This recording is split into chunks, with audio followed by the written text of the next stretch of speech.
Transfer pricing is being defined under Section 92 of the Indian Income Tax Act. This can be broken down into various parts. First, what is an international transaction? Who are all associated enterprise? Two non-residents can also be considered as an associated enterprise. Even a permanent establishment of a foreign company in India is also defined as an associated enterprise. So as per Rule 10D, it contains various areas like what is the industry in which the company is operating, how the industry is operating.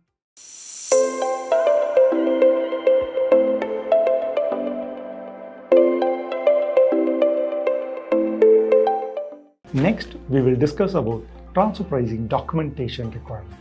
As per Rule 10D, there is a requirement to maintain transfer pricing documentation for 8 years. So when does the transfer pricing documentation gets attractive?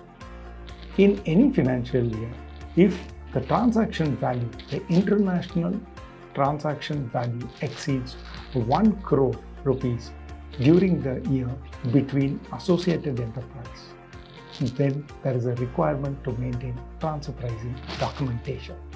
What does this transfer pricing documentation contains? As per Rule 10D, it requires us to highlight on various areas such as group overview of the assessee. In group overview, we talk in detail about the group, the country in which these groups are being registered, and the various transactions which take place between this group. After group overview, there is industry overview.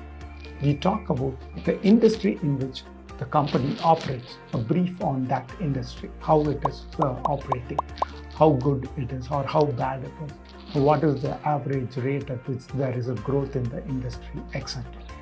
Third, we discuss on the functions, assets and risk. What are the various functions of the associated enterprise vis-a-vis the company? What are the various risks which company takes vis-a-vis its associated enterprise?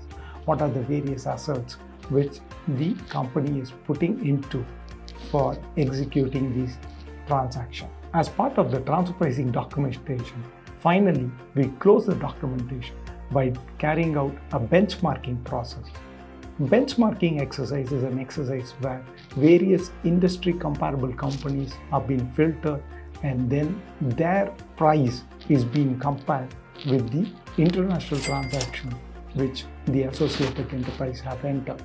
Based on the risk, we decide on which would be a low risk entity basis which the benchmarking exercise are being carried out. There are times when the risk making entity, the higher risk are being borne by Indian company vis-a-vis their associated enterprise. In such cases, associated enterprise have to be considered as a low risk entity and the benchmarking exercise have to be taken in their country rather than in India, as India is bearing an unlimited risk.